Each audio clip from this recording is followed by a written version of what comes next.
Ek is Dean Greyling van Meet Me en vandag praat ons oor iets wat alle Suid-Afrikaners, South Africans na aan die hart lê.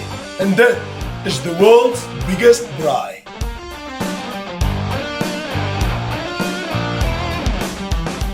Vandag saam met my het ek vir Dylan. Hy is die dryfkrag van die world's biggest braai en dan sy old pops. Uncle, nice to meet Cheers. you van Big Safe. En saam is julle twee die dryfkrag van world's biggest braai. Okay, so voor ons in hierdie ding induik, soos ons in die naweke induik. So before we get into the heart and soul of Big Safe and the world's biggest braai, let's first, my grandfather always said first things first. I agree. Let's get a lekker T-bone on this fire. Let's do it. I think let's start with a cinnamon. Let's get this steak nice and red for the spices.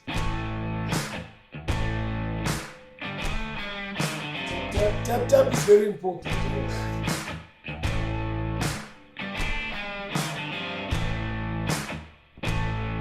It's always better.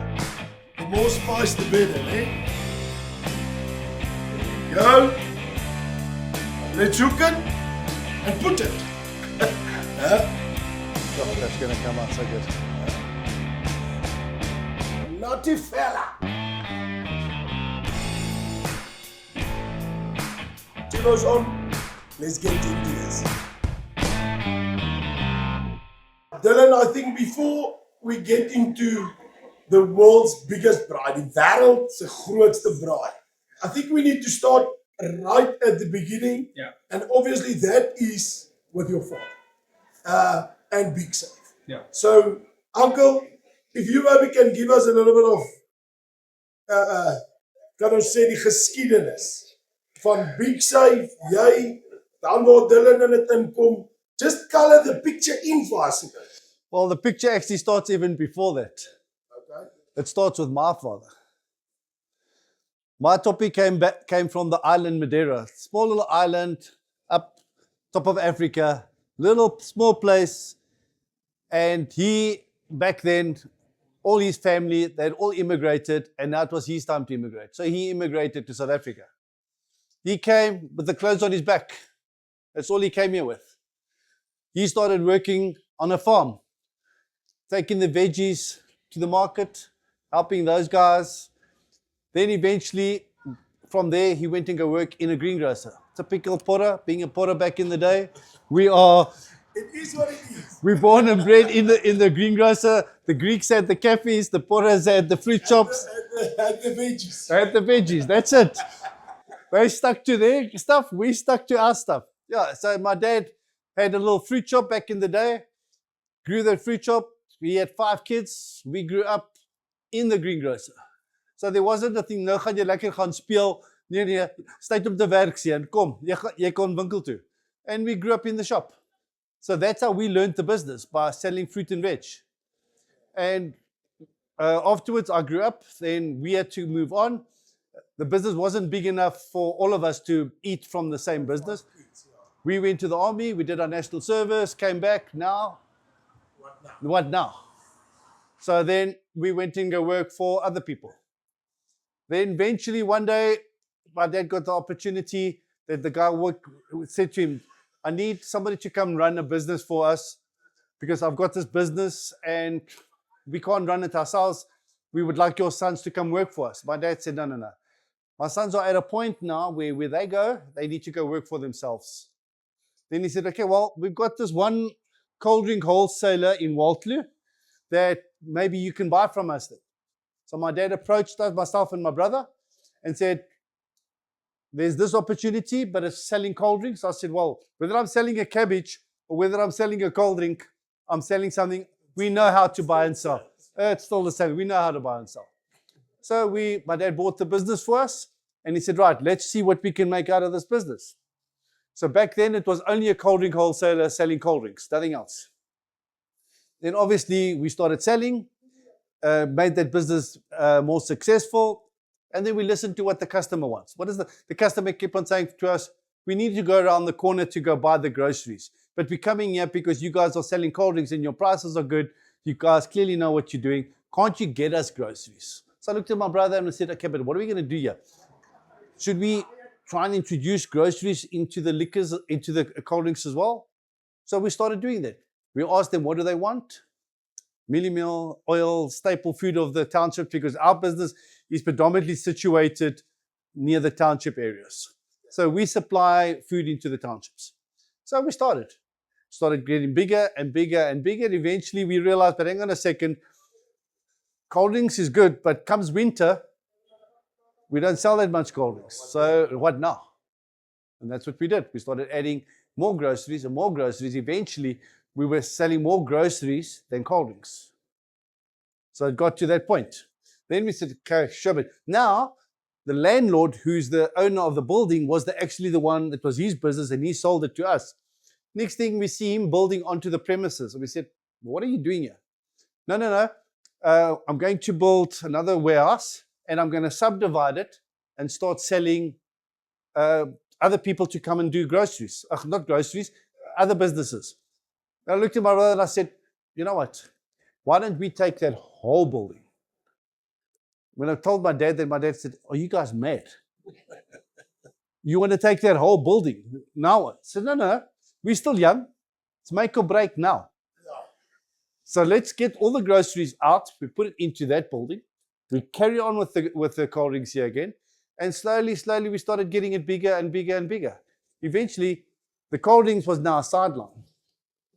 Our grocery business became our... What you started was on the back burner almost. What we thought was the business wasn't the business. Yeah. Slowly, by listening to what the customer wanted, we've grown it bigger and bigger.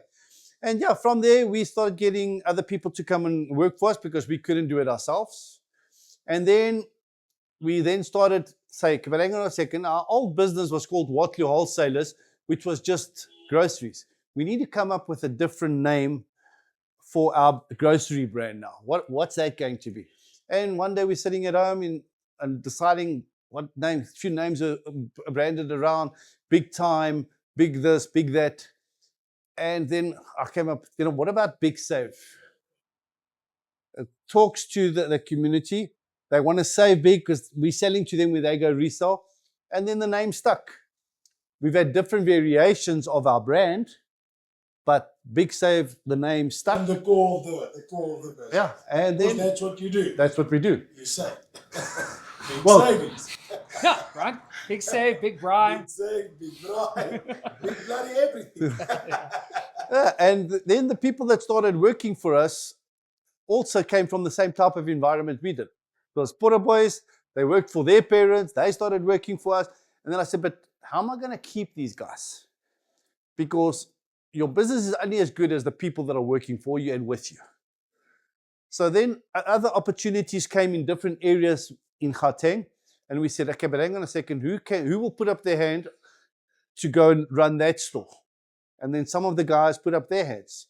And then we said, okay, fine. So then we started expanding this store, that store. And slowly but surely, all of those started growing bigger and bigger.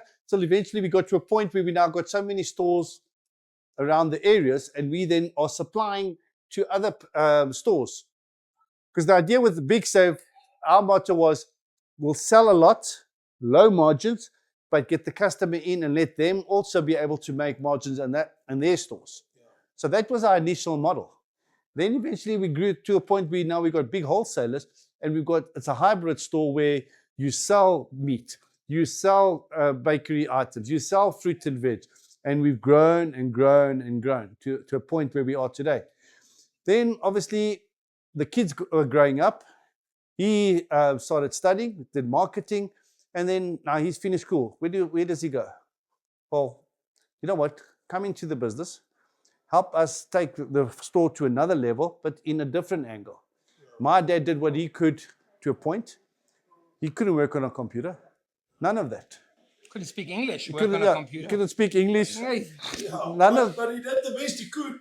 If you see where he came from, like you said, if he came from Madeira with just his clothes, but he had a big shop at the end looking after 5 kids. That's no easy task. No, 100%. And then he gave you the opportunity And to start a coloring business. he didn't have the money to send us to varsity to go study, to go do something else. Our varsity was the shop. So the standing joke with us is always, but what degree do you have? So if you ask me today, what degree do you have? I'm going to tell you, I've got a BSc. You're going to think, BSc, sure, but that's quite lekker. Yeah, behind shop counter. Behind shop counter. That's Say it. that's my BSc. Exactly. Behind the shop counter. But you can't buy that degree.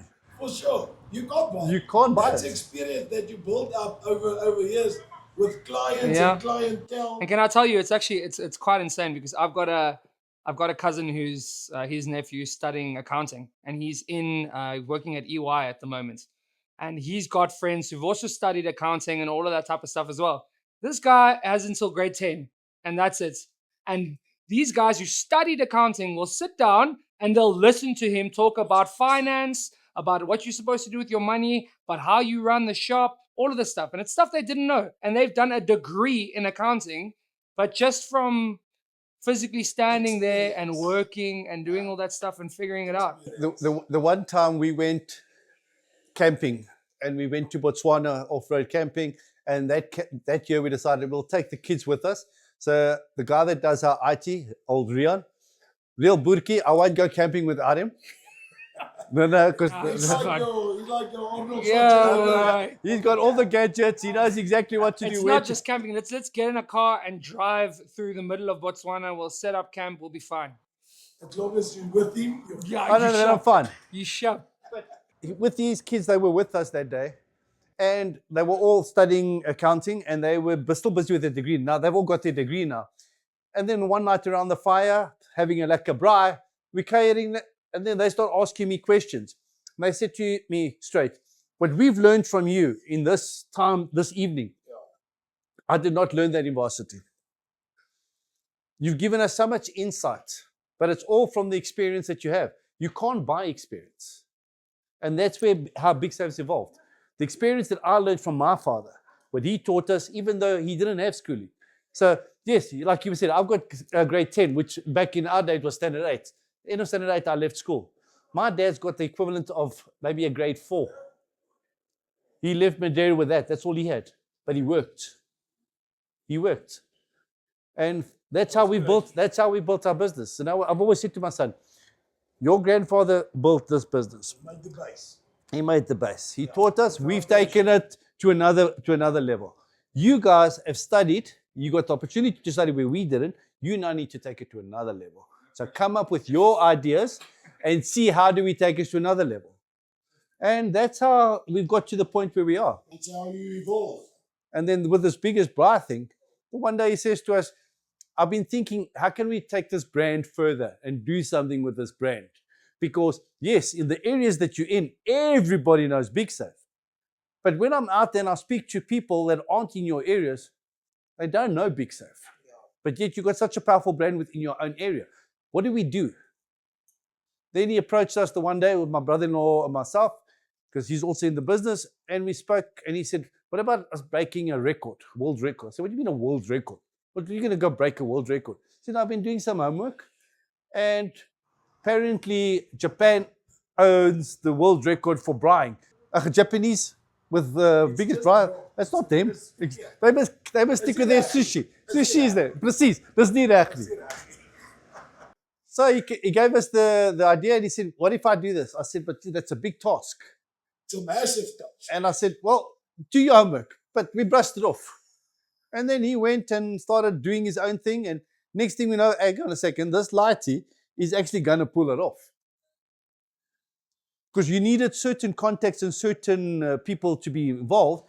And obviously with our environment, we've got a lot of suppliers. And those are our partners in our business. Without them, we're also nothing. But they also look after us because they've helped us grow. We've grown with them. And we give back to them. They give back to us. There's a personal relationship. 100%. In anything. If you don't have the relationships, Personal relationship. you don't have, you got nothing. And we slowly started interacting with our suppliers. We got him involved. He put the whole presentation together, because if he had waited for us to put a presentation together, that's that. Then the standard 8's going to come out. Play to your strengths. Exactly that. So he put a good presentation together. We called one of our suppliers in. They liked the idea, bit of haggling, and then I said, yeah, this is your department now, go. And so what? He went out there, and the first supplier bit. Once that first one bit, then we had the ball rolling. Yeah, so the first couple brands I approached, that was, everybody liked the idea. You know, it sounds cool. It sounds like something you want to get involved with, but I think a lot of people didn't believe it at first. You know, one of those like, okay, we'll see it happen when you do it kind of a thing. Because I mean, as big as the business is in our areas, we don't have ShopRite budgets. You know what I mean? Where you've got just stupid amounts of advertising money to spend on whatever you want. You know, obviously things have to be done within moderation. So in order to pull something off like this, I needed to get the funding. That was the biggest thing. I didn't even know if this was going to happen before I received the funding, because in the beginning it was just an idea, and I didn't realize how much it was going to cost. And in the beginning, I think the first email I sent you guys, I said, for the Braai-ish, I'm assuming this thing will probably cost between 700,000 and a bar. And then already we said, what are you doing? Even for me, that sounds expensive, because it's, who's ever attempted the world's biggest braai? Where do you start with calculations? Where do you, and it's neat there. So I can see why the people didn't want to get on board right from, because it's something new. Yeah. They're skeptical. Because I think I have the world's biggest braai every Saturday. Verstaan julle wat ek sê? Listen here, gentlemen, I've got one burning question inside of me, and I've been begging to ask it the whole time now. Obviously, from your dad and your grandfather's perspective with the vegetable shop on the corner, why braai? Why not Sly? You know, So we are boeregeese. Okay. We put us, but we were born here. So my generation, we were already born here. My mom was also born here. Yes, my father was born in Madeira. But we've been brought up Buddha. We are Buddhisians. Yeah. And braaiing is in your DNA. It is our DNA. Yeah. I mean, yes, we've got our spada. Make no mistake, the put us on their spada. But braai is still our braai. Okay. We having our family over. What are we braaiing? Yeah. What are we braaiing? Are we braaiing chops? Are we braaiing steak? Is it a T-bone today? What is it? Braai. I think one of the things is we're just as patriotic as any other South African would be, right? I mean, people ask me often, you know, we have the World Cup and stuff like that, and we'll obviously support Portugal, okay? But that's also only because Bafana, as good as they are, they're not always representing at that level, right? So we'll support Portugal because Bafana is not there. But when people ask me if they had to play each other, who would you support? And I said, honestly, if it was in a World Cup setting, I would support South Africa, 100%. Because that's more, as much as obviously my heritage and stuff lies with my grandfather and all that stuff in Portugal, I feel much more connected here to South Africa than I do there. And all these teams, the Springboks and the Proteas and you know, our swimmers and Bafana and all that stuff, to me, do you know what I mean? Like, that feels more me than the other stuff does. So I would always gravitate towards that. So as much as all the other stuff, you know, is part of our heritage, Braai is just as much part of, you know, who we are as any other South African. And like I said, when I saw that name there that was in South Africa by that record, I was like, absolutely not. Hell no. Hell no. Now, gentlemen, I want to congratulate both of you, firstly, for taking Thank you, Jan. such a mammoth task as to make in South Africa, which is very close, dear to our heart, making this happen, world's biggest braai. I'll definitely be there. I'll definitely support.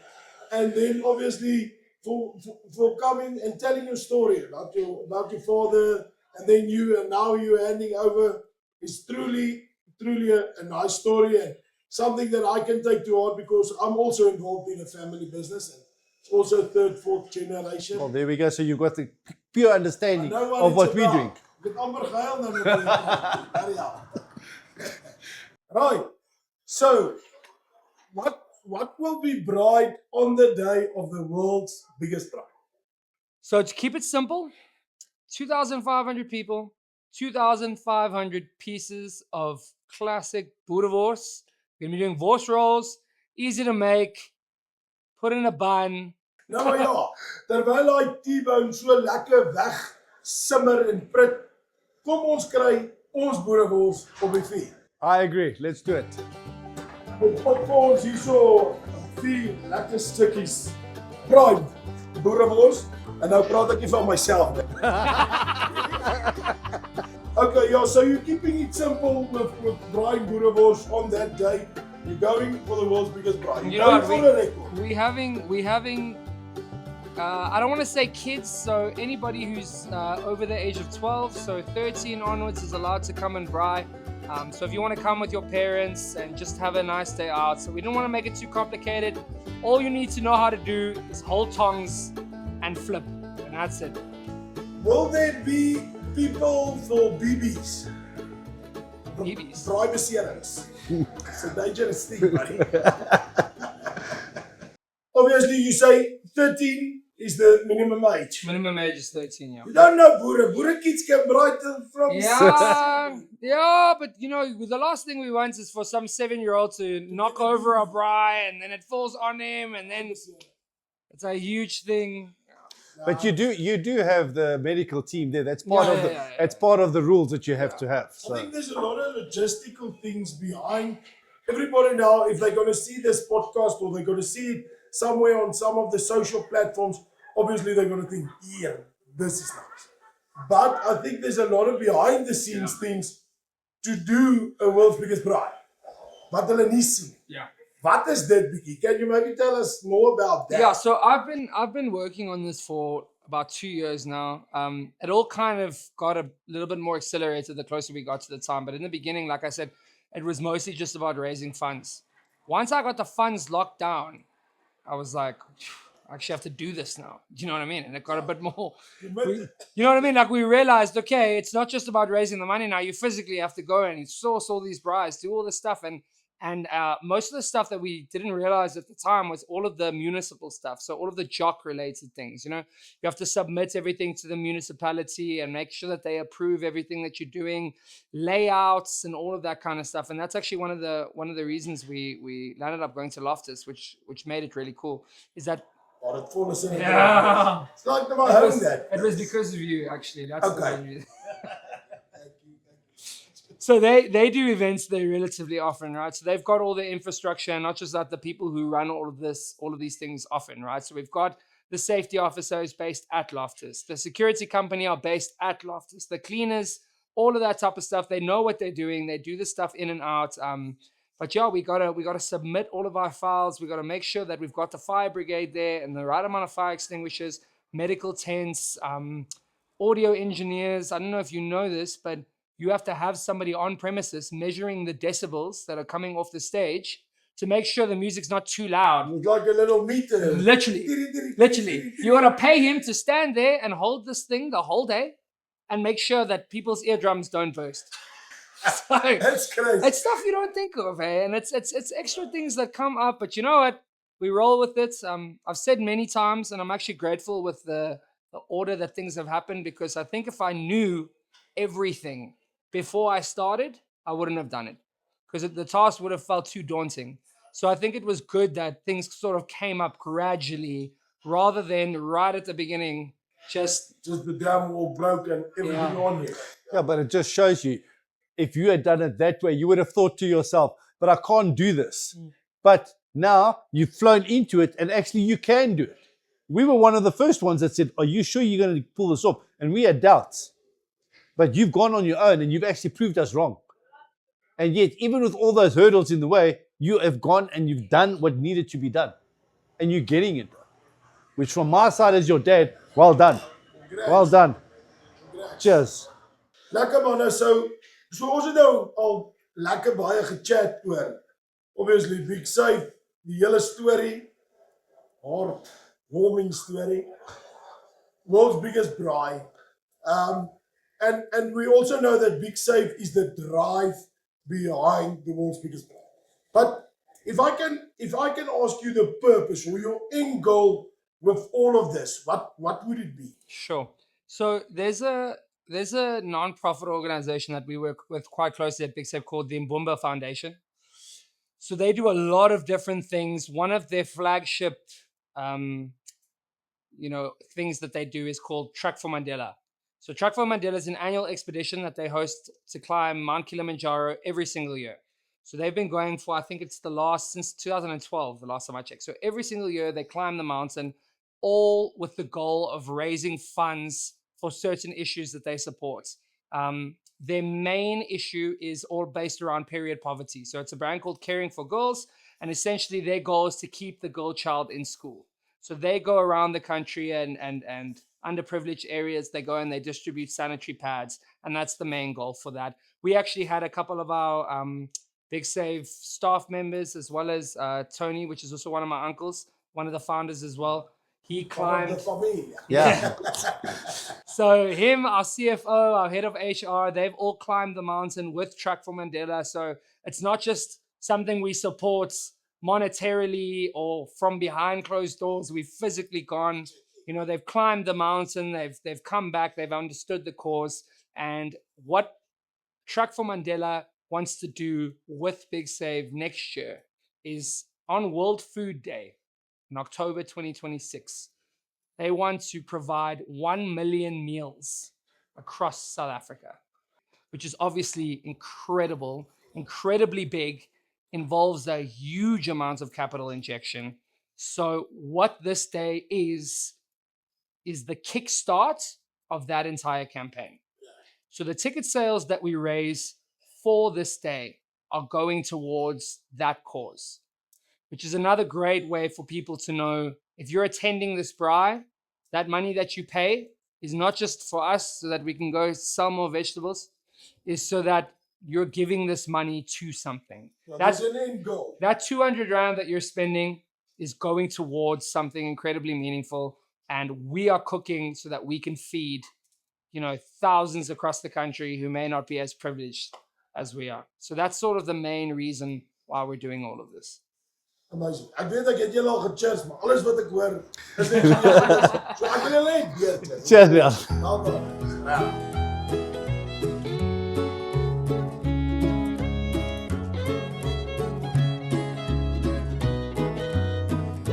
Right, gentlemen, obviously thanks so much for coming here, talking about Big Safe, talking about the world's biggest braai.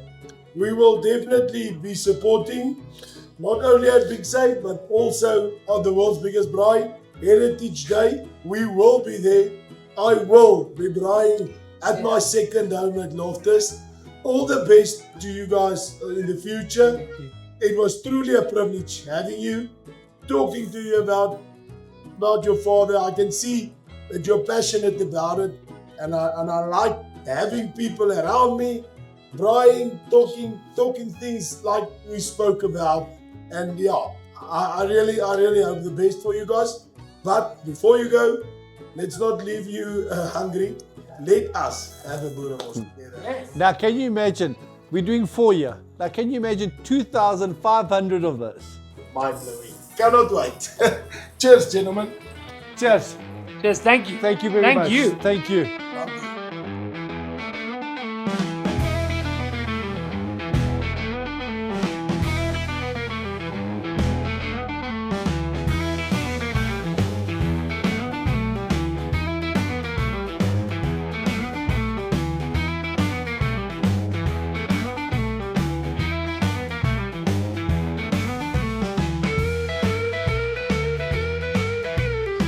Alright, gentlemen, grab yourselves a boerie and let's cheers on the world's biggest braai. Awesome. Thank you very Yes, much. It was gents. awesome being here with you guys. Thank you.